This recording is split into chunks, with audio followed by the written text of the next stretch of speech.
प्रश्नावली 17 केंद्रीय प्रवृत्ति के माप। इसके अंदर हम सबसे पहला पढ़ते हैं नंबर 1 बहुलक।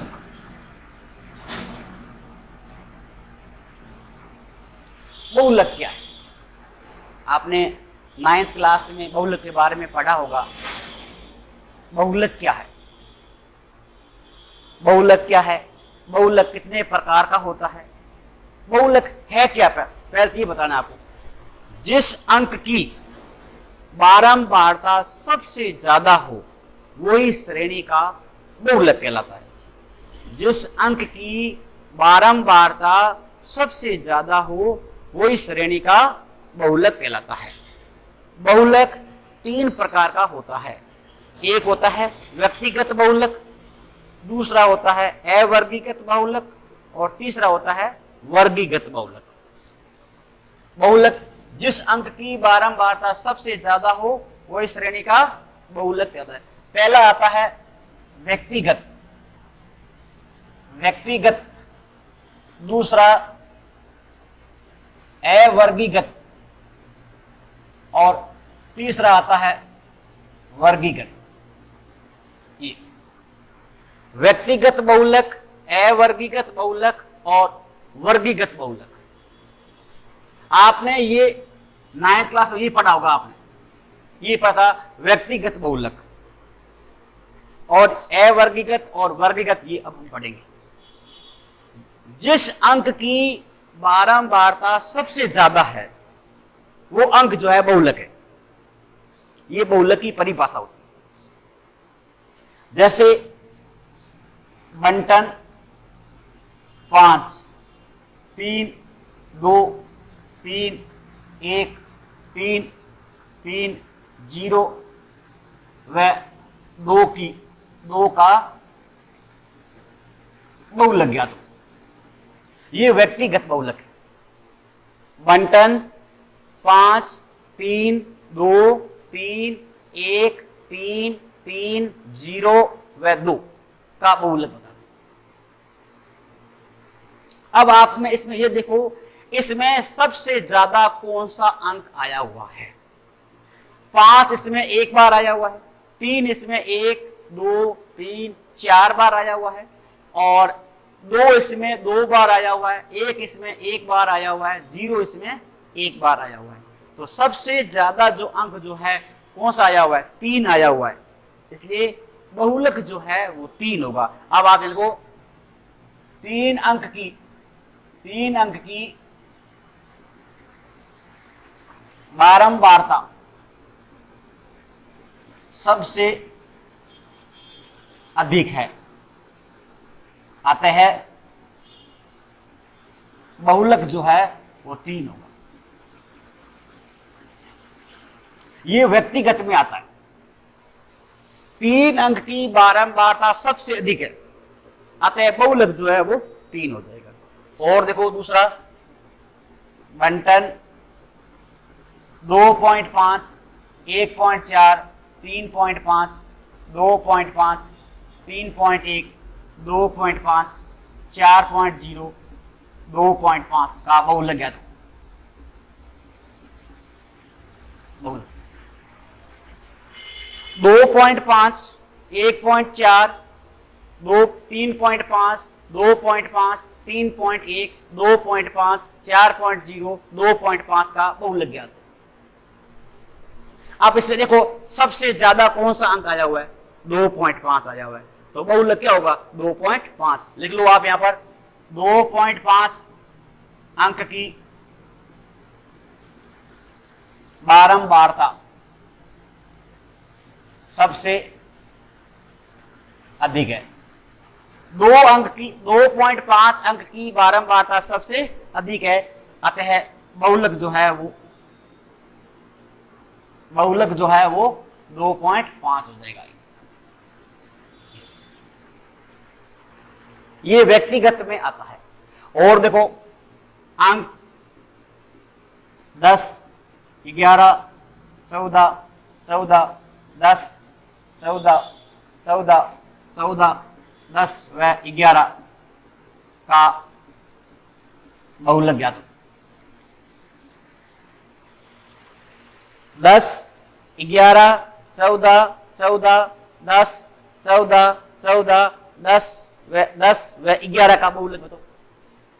जिस अंक की आपको बारंबारता सबसे ज्यादा दिख रहा है, यानी कौन सा अंक ज्यादा बार आया हुआ है वो बताना है। इसमें देखो 10 कितनी बार है, 1 बार है, 2 बार है, 3 बार आया हुआ है।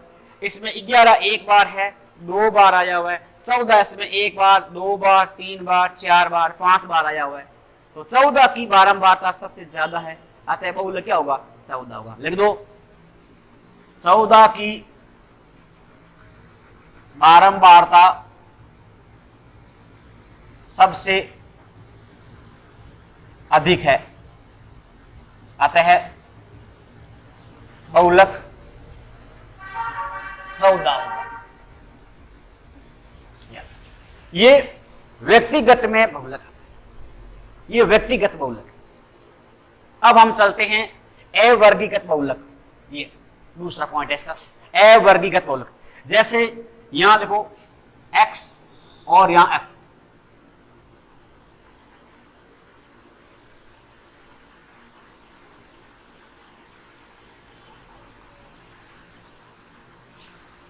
जीरो, 1, 2, 3, 4 और यहां पर ये 5, 6, 8, 10, 15, 9 और यहां पर ये 2। अब x का मतलब अंक होते हैं प्राप्तांक, और f का मतलब होता है बारंबारता, फ्रीक्वेंसी बोलते हैं जिसको। x का मान, अब देखो 0 कितनी बार आया हुआ है? 2 बार आया हुआ है। 1 कितनी बार आया हुआ है? 9 बार है। और 2 कितनी बार है? 15 बार है। और 3 कितनी बार है? 10 बार है। और 4 कितनी बार है? 8 बार है। और 5 कितनी बार है? 6 बार है। इसको अंकों में न लेकर के सारणी के रूप में बता दिया गया है। इसको ऐसे खुले अंक बताए हुए यहां पर, ये इसके अंदर सारणी में प्रकट करके बता दिया गया कि 2 की बारंबारता जो है, 0 की बारंबारता जो है 2 है, 1 की बारंबारता जो है वो 9 है, 2 की बारंबारता जो है 15 है, 3 की बारंबारता 10 है, 4 की बारंबारता 8 है और 5 की बारंबारता 6 है। अब आप देखो जिस अंक की बारंबारता सबसे ज्यादा है वो इस श्रेणी का बहुलक है। अब देखो किसकी बारंबारता ज्यादा है? 2 की बारंबारता सबसे ज्यादा है, 2 की बारंबारता सबसे ज्यादा है। तो बताओ बहुलक क्या होगा? 2 होगा। बारंबारता, ये अंक जो है ये इसका बहुलक हो जाएगा, ये बहुलक हो जाएगा। 2 अंक की बारंबारता सबसे ज्यादा है, इसीलिए बहुलक क्या हो जाएगा? 2 हो जाएगा। तो आप यहां लिख दो बहुलक जो है वो 2 है, बहुलक 2 होगा। ये पहला, ये अवर्गीकृत में आता है, इसको अवर्गीकृत कहते हैं। और देखो दूसरा x और ये f,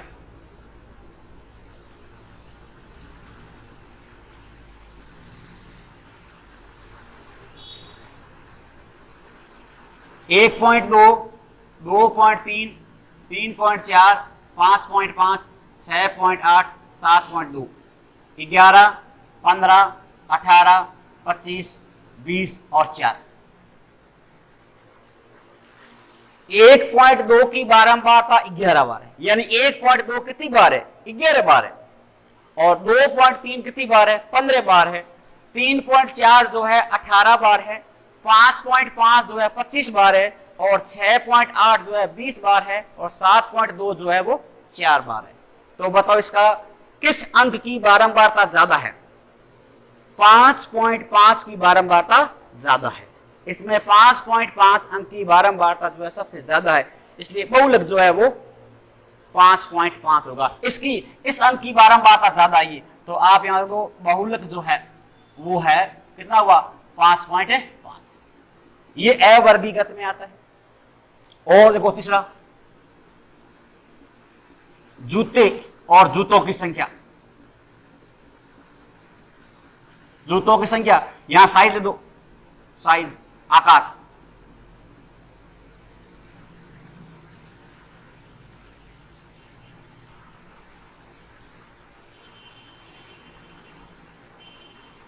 एक, 2, 3, 4, 5, 6, 10 नंबर, 25 नंबर, 30 नंबर, 40 नंबर और 15 और यहां पर दे देंगे 25।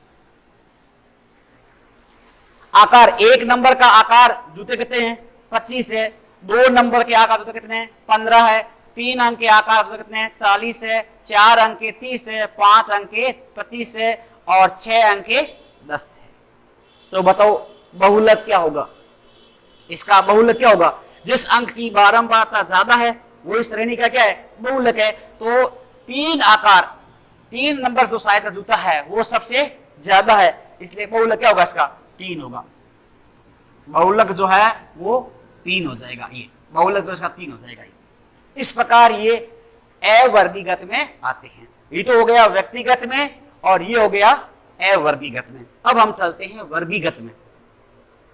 वर्गीगत में बहुलक क्या होगा? वर्गीगत के अंदर देखो बहुलक जो है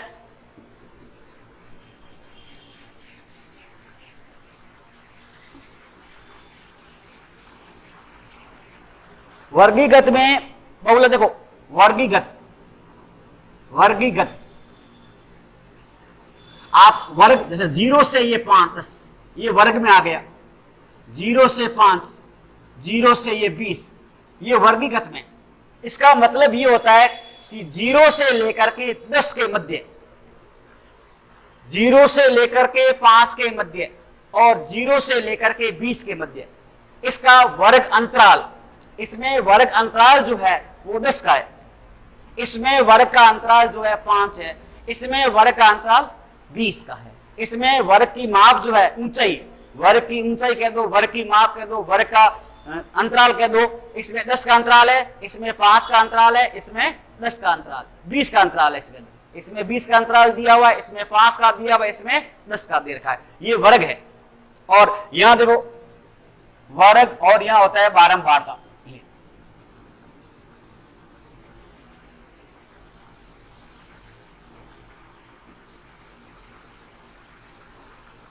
ये 0 से 10,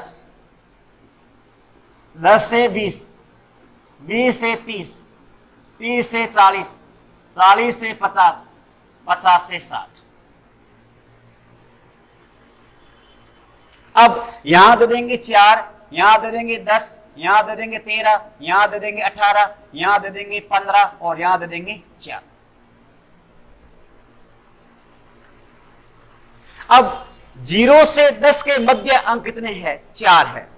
और 10 से 20 के मध्य जो है वो 10 है, और 20 के और 30 के मध्य जो है वो 13 है, और 30 के और 40 के मध्य संख्या जो है वो 18 है, और 40 के और 50 के बीच संख्या जो है 15 है, और 50 के और 60 के मध्य संख्या जो है 4 है।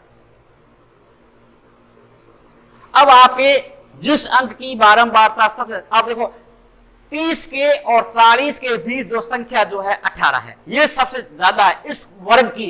इस वर्ग की बारंबारता ये सबसे ज्यादा है। अब आपको ये मालूम नहीं कि 30 के और 40 की संख्या कितनी है। आपको मालूम है कि 30 के और 40 के बीच अनेक संख्याएं होती है, अनंत संख्या होती है। 30 के और 40 के बीच में लाखों संख्याएं होती है, अनंत संख्या होती है। बट्टा में कई संख्या आ सकती, पॉइंट में आती जाएगी संख्या कितनी आ सकती है। तो ये हमें मालूम नहीं है कि इसके मध्य कौन सा अंक होगा। तो आपके सामने इसका जो सबसे ज्यादा अंक है इस पर आप अंडर लगा दो, यहां पर ये आपका मध्य बहुलक वर्ग है। ये अब इसका सबसे पहले आप इसका एक सूत्र है आपको याद करना है बहुलक का।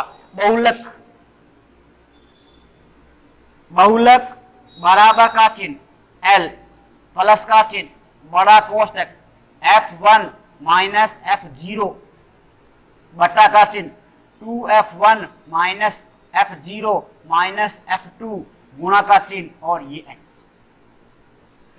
ये बहुलक ज्ञात करने का सूत्र है। इसको आप दिमाग में बैठाएंगे, याद करेंगे। बहुलक बराबर L प्लस बड़ा कोष्टक F1 माइनस F0 बटा 2F1 minus F0 minus F2 गुणा H। ये वर्गीगत में सूत्र, वर्गीगत के अंदर केवल सूत्र का ये प्रयोग होता है। याद करो, L प्लस का चिन्ह बड़ा कोष्टक F1 माइनस F0 बटा का चिन्ह 2F1 minus F0 minus F2 गुणा का चिन्ह और ये H। ये बहुलक ज्ञात करने का सूत्र होता है। वर्गीकृत बहुलक में ये सूत्र का प्रयोग लगेगा, यही परीक्षा में आएगा। ये परीक्षा में नहीं आता है, ये नहीं ये एक भी नहीं आता है। ये वर्गीकृत, व्यक्तिगत और अवर्गीकृत ये परीक्षा दृष्टि से नहीं होता है, ये नहीं आता है, केवल ये वर्गीकृत में आता है। ये अभी आया था 6 अंक का सवाल, बहुलक ज्ञात कीजिए। तो L प्लस का चिन्ह बड़ा कोष्टक F1 माइनस F0 बटा 2F1 minus F0 minus F2 गुणा H। अब इसका मतलब समझो। सबसे पहले F1 का मतलब होता है जिस वर्ग की सबसे ज्यादा बारंबारता वाला अंक। जिस अंक की सबसे ज्यादा बारंबारता है वो क्या होता है? F1 होता है। तो इसमें 30 के और 40 के मध्य सबकी बारंबारता ज्यादा है, इसीलिए ये अंक जो है वो F1 होगा। ये F1 बन जाएगा। इससे ठीक पहले वाली संख्या वो F0 बन जाती है। इससे ठीक जो संख्या जो है पहले वाले, इस F1 से ठीक पूर्व की संख्या यानी पहले की जो संख्या होगी वो क्या हो जाएगी? F0 हो जाता है। और F1 से ठीक बाद की संख्या क्या हो जाएगी? F2 हो जाता है। ये चीज आपको 3 चीजें लिखनी है। सबसे पहले आपको F1 लिखना है, F0 लिखना है, F2 लिख दो। अब आप यहां लिखो F1 का मान कितना हो गया? 18। F0 का मान कितना हो गया? 13। F2 का मान कितना हो गया? 12। और L का मतलब होता है वर्ग की निम्न सीमा। L का मतलब होता है वर्ग की निम्न सीमा। अब बताओ वर्ग कौन सा है? 30 से 40। अब देखो ये तो है निम्न सीमा और ये है ऊपरी सीमा, ये है निम्न सीमा, ये है ऊपरी सीमा, ये है निम्न सीमा और ये है ऊपरी सीमा। तो निम्न सीमा कौन सी होगी? L कौन सा हुआ? 30। L क्या हो गया? 30। तो आप यहां L का मतलब हो गया यहां पर ये 30। और H का मतलब क्या होता है? H का मतलब होता है वर्ग का अंतराल। वर्ग का अंतराल। इसमें वर्ग में कितना अंतराल है? अब देखो 0 से 10, 10 से 20, 20 से 30, 30 से 40, 40 से 50, 50 60, कितना अंतर है इसमें? इसमें कितने कितने अंतराल दिया हुआ है? कितने अंतराल दिया हुआ है? 10 10 का दिया। कितना दिया हुआ है? 10 10 का। तो आप यहां लिख दो ये 10। इसमें बताओ कितना अंतराल है? 5 का, तो यहां पर 5 लिख देंगे। यहां कितना अंतराल है? 20 का, तो यहां 20 लिख देंगे। अब ये देखो F1 का मान 18 हो गया, F0 का मान 13 हो गया, F2 का मान 12 हो गया, L का मान 30 हो गया, H का मान कितना हो गया? 10। अब आप वो 5 मान लिख दिए। अब आप यहां सूत्र लगाओ। यहां लिखो सूत्र F। बहुलक को वैसे Z बोलते हैं, Z बराबर का ये चिन्ह, या बहुलक बराबर लिख दो L प्लस बड़ा कोष्टक F1 माइनस F0 बटा का चिन्ह 2F1 minus F0 minus F2 गुणा का चिन्ह कितना हुआ? ये H। L plus F1 minus F0 बटा 2F1 minus F1 minus F0 minus F2 गुणा क्या हुआ? H। हल करो, बराबर का चिन्ह लगा दो से, बराबर का चिन्ह। अब L का मान कितना है? 30। तो आप यहां लिख दो 30 प्लस का ये चिन्ह बड़ा कोष्टक F1 का मान कितना है? 18 माइनस का चिन्ह F0 का मान कितना है? 13 बटा का चिन्ह 2 गुणा का चिन्ह F1 का मान कितना हुआ? 18। ये 2 गुणा है तो 2 गुणा 18 माइनस का चिन्ह F0 का मान 13 माइनस F2 का मान 12, कोष्टक बंद कर दो। F2 का मान कितना है? F0 का मान 13, F2 का मान कितना? ये 12। ये F2 का मान क्या है? 15। यहां 15, F2 का मान ये 15 और गुणा का चिन्ह कितना हो जाएगा? ये 10। 30 प्लस का चिन्ह 18 माइनस 13 बटा का चिन्ह 2 गुणा 18 माइनस 13 माइनस के 15 गुणा 10। अब सॉल्व करो, हल कर दो। 30 का ये 30 लिख दो प्लस का ये चिन्ह बड़ा कोष्टक। अब देखो 18 में से ये 13 कम कर दो, 18 में से 13 कम करो 5 बटा का ये चिन्ह, इन दोनों की गुणा करो, कितना हुआ 36 माइनस का चिन्ह। अब ये संख्या माइनस की है, ये संख्या भी माइनस की है, इन दोनों को जोड़ना है, इन दोनों तो कितना हुआ 28, कोष्टक बंद कर दो, गुणा का चिन्ह कितना हो जाएगा ये 10, हल करो, बराबर का चिन्ह 30 प्लस का ये चिन्ह, अब ऊपर कितना है 5 बटा का ये चिन्ह। अब देखो 36 में से 28 कम कर दो, 36 में से 28 कम कर दो, देखो 36 में से 28 कम कर दो, उधर 16 में से 8 कम करो, 8 कितना हुआ कितना बचेगा 8, 8 गुणा कितना हुआ ये 10। अब देखो 30 का तो यहाँ 30 लिख दो प्लस का ये चिन्ह। अब इन दोनों को सीधा काट सकते हैं, नहीं काट तो गुणा कर लो, 10 को 5 की गुणा कर दो, 10 को 5 कितना हुआ 50, यहां लिख दो 50 बटा कितना हो जाएगा 8। अब आप कितना हो गया 50 बटा 8। अब 50 में 8 का भाग लगा दो, 50 में 8 का भाग लगा दो, 8 संग कितना हुआ 48, 8 संग 48 कितना बचेगा 2 पॉइंट और ये 0, 8 दूनी कितना हुआ 16, कितना आएगा 6.42। तो यहाँ 30 प्लस कितना हुआ 6.2, अब 30 में 6.2 जोड़ दो, कितना हुआ 36.2। तो इसका जो माध्यक जो है यानी 30 के और 40 के बीच में आ गया, कितना आ गया 36.2 आएगा, ये इसका माध्यक। इस प्रकार ये वर्गीकृत का जो है बहुलक ज्ञात होता है। और देखो इसका,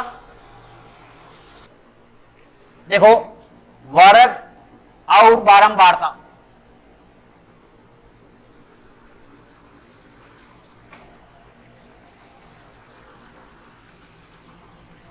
दस से 25,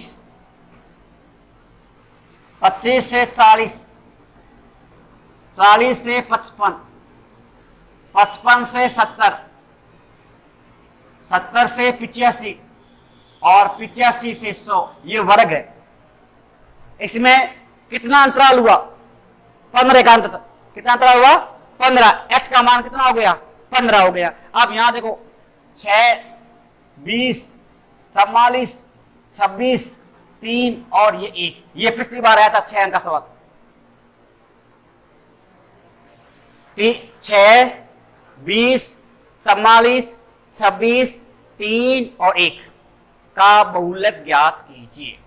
जिस अंक वर्ग की बारंबारता सबसे ज्यादा है वही वर्ग जो है बहुलक कहलाएगा। जिस वर्ग की बारंबारता सबसे ज्यादा हो वही वर्ग बहुलक कहलाता है। और बताओ 40 के और 55 की बारंबारता सबसे ज्यादा है, इसलिए इसके ऊपर आप अंडरलाइन लगा दो, यहाँ पर ये सबसे पहले अंडरलाइन गोला लगा दो ये। अब बताओ F1 का मान क्या हो गया, F1 का मान क्या हो गया 44, ये F1 बन गया, ये F1 क्या बन गया F। सबसे पहले हमें F1 खोजना है, तो F1 का मान क्या हुआ 44, और इससे ठीक पहले वाली क्या होती है F0, ये लिख दो आप यहां पर F0। इसके ठीक बाद क्या होती है F2 होता है ये, और L का मान कितना हो गया 40, L का मान क्या हुआ 40। जो आप अंडरलाइन करेंगे ये निम्न सीमा है और ये क्या है ये ऊपरी सीमा है, तो निम्न सीमा L ले लो 40। अब आप ले लो F1 का मान कितना हुआ, F1 का मान 44, F0 का मान 20, F2 का मान 26 और L का मान कितना हुआ 40 और H का मान कितना हो गया 15। F1 का मान 44 बन गया, F0 का मान 20 बन गया, F2 का मान 26 बन गया, L का मान 40 बन गया और H का मान कितना बन गया 15 बन गया। अब आप सूत्र लगाओ, लिखो Z बराबर का ये चिन्ह क्या होता है L प्लस बड़ा कोण। ध्यान रखना यहां चिन्ह ये प्लस का है, यदि आप चिन्ह नहीं लगाओ तो गुणा हो जाएगा। ये चिन्ह का ध्यान रखना बहुत जरूरी। L प्लस का चिन्ह F1 माइनस F0 बटा का चिन्ह 2F1 minus F0 minus F2, कोष्टक बंद कर दो, गुणा का चिन्ह S लगा दो। ये भले बड़ा कोष्टक लगा दो भले छोटा कोष्टक लगा दो, वो आपके ऊपर डिपेंड करता है, कैसे भी आप लगा सकते हो। बराबर का चिन्ह लगाओ पहले, सबसे पहले जरूरी है। अब यहां पर एल लिखा हुआ है, एल का मान हमारे पास क्या है 40, तो आप यहां दो 40 प्लस का ये चिन्ह, बड़ा कोष्टक।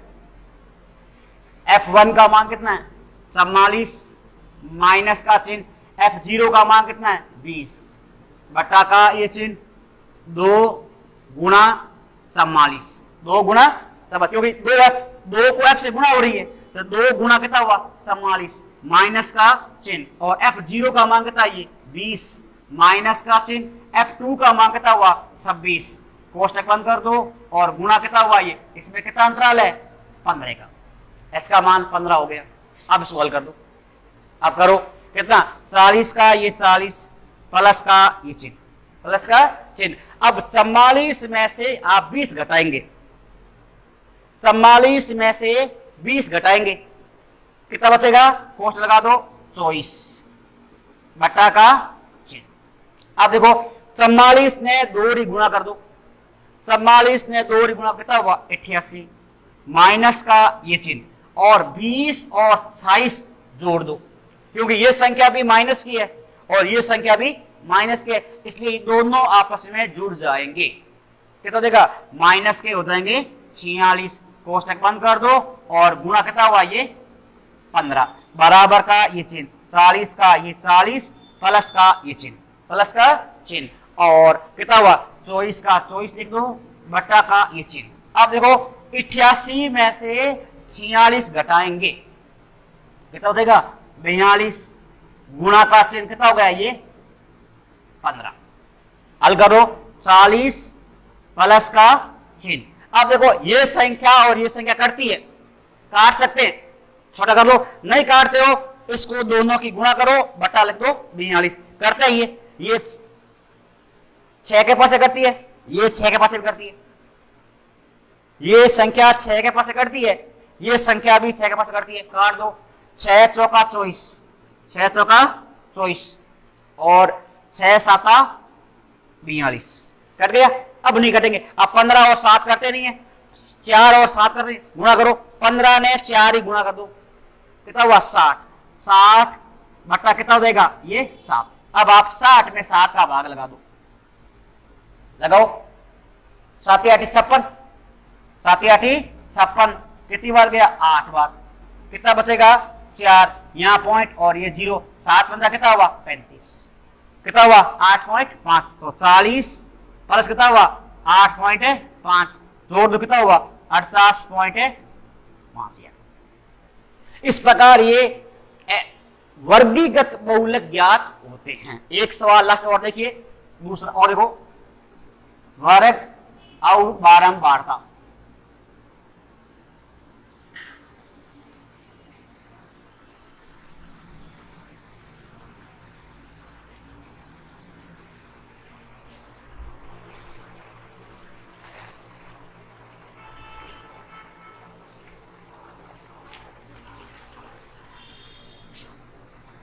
बावन से 55, 55 से 58, 58 से 61 और 61 से 64 और 10, 20, 25 और ये 10, ये दिया हुआ। इसका बहुलक ज्ञात कीजिए, इसका बहुलक ज्ञात कीजिए।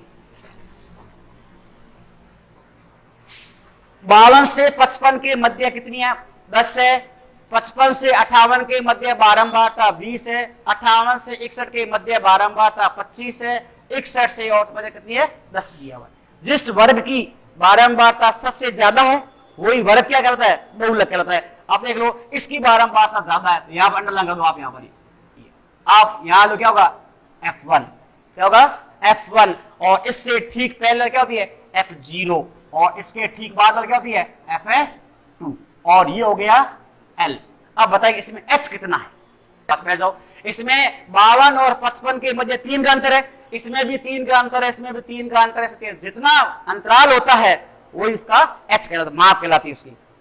अब लिख दो, सबसे पहले लो F1, F1 का मान हो गया 25, F0 का मान हो गया 20, F2 का मान हो गया 10 और L का मान हो गया 58 और H का मान हो गया 3। केवल ये 5 चीज आपको लिखनी है, बस बताने जरूरत नहीं, ये बताने जरूरत नहीं होती, केवल आप ये 5 चीज लिख लो बोले। अब आप इसको ले दो सूत्र z का, z ले दो, z बराबर l प्लस बड़ा कोष्टक f1 माइनस f0 बटा का चिन्ह 2f1 minus f0 minus f2 गुणा कितना हुआ ये h बन गया। अब इसको हल करेंगे, बराबर का चिन्ह। अब बताओ l का मान हमारे पास क्या है, l का मान हमारे पास क्या है 58, तो आप यहां ले दो 58 प्लस का ये चिन्ह बड़ा कोष्टक f1 का मान हमारे पास क्या है 25, 25 माइनस का चिन्ह f0 का मान हमारे पास क्या है 20 बटा का ये चिन्ह और 2 गुणा का चिन्ह कितना हुआ 25 माइनस का चिन्ह 20 माइनस का चिन्ह 10 और गुणा का चिन्ह कितना होगा यहाँ पर ये 3। 58 प्लस 25 माइनस 20 बटा 2 गुणा 25 माइनस 20 माइनस 10 गुणा कितना हुआ 3। अब इसको हल कर दो, 58 का लिख दो 58 प्लस का ये चिन्ह 25 में से 20 घटा दो, 25 में से 20 घटा दो 5 बटा का ये चिन्ह 25 ने 2 गुणा कर दो, 25 ने 2 गुणा कर दो 50 और माइनस का चिन्ह और 20 और 10 जुड़ेगा। क्यों जुड़ेगा? क्योंकि ये संख्या माइनस की है और ये संख्या भी क्या है माइनस की है, दोनों को जोड़ दो कितना हुआ 30, तो आप यहां दो ये 30 और गुणा का चिन्ह कितना हुआ ये 3 बराबर का चिन्ह 58 का 58 प्लस का ये चिन्ह कितना हुआ 5 बटा का चिन्ह। ध्यान रहा ये संख्या अलग चल रही है, ये संख्या अलग है, इसके बटा कुछ भी नहीं है, ये संख्या केवल ये आएगी बटा में। अब 30 में से 50 में से 30 कम कर दो, 50 में से 30 कम कर दो 20 और गुणा कितना हुआ ये 3 बराबर का ये चिन्ह 58 का 58 प्लस का ये चिन्ह। अब देखो ये संख्या करती है, ये 5 से करती है, यही 5 से करती है, नहीं काटते तो गुणा कर दो कितना देगा 15 बटा 20, काटते हैं काट दो कितना देगा 5 से कम 5 कितना हुआ 500 का 20, 500 का 20। अब गुणा करो 3 बट्टा कितना हो जाएगा 4, कितना हो जाएगा 3 बट्टा 4। अब आपको 3 में 4 का भाग, 3 में 4 का भाग देना है, उल्टा नहीं लगाना है, यहां देखो 4 और 3 का भाग लगा दो। अब भाग जाता नहीं है, 3 में 4 का भाग जाता नहीं है, तब यहां क्या आएगा पॉइंट आ जाएगा और यहां आ जाएगा 0। अब कितना हुआ 700 का 28, ये 7 बार और 2 4 5 20 कितना आएगा पॉइंट 75। तो आप यहां देखो 58 प्लस क्या हुआ पॉइंट 75। अब इन दोनों को जोड़ दो कितना होगा 58 पॉइंट कितना हो जाएगा ये 75। अब देखो यदि कोई बच्चा मान लो नहीं करा था, देखो कितना हुआ 58 का ये क्या होगा 58 प्लस का ये चिन्ह प्लस का चिन्ह। अब आप 5 को 3 की गुणा कर दो, 5 को 3 गुणा कितना हुआ 15, 15 कितना 5 को कितना हुआ 5 3 15 बटा कितना हुआ ये 20। अब क्या करेंगे 15 में 20 का भाग लगा दो, ये 20 का भाग जाता नहीं है, क्या आएगा पॉइंट और यहां 0, 7 दूनी 14, ये 7 बार और 0 और 1 और जो लगा दो 5 दूनी 10 कितना आएगा ये 75। आ गया 58 प्लस पॉइंट 75 बराबर कितना हुआ 58.75।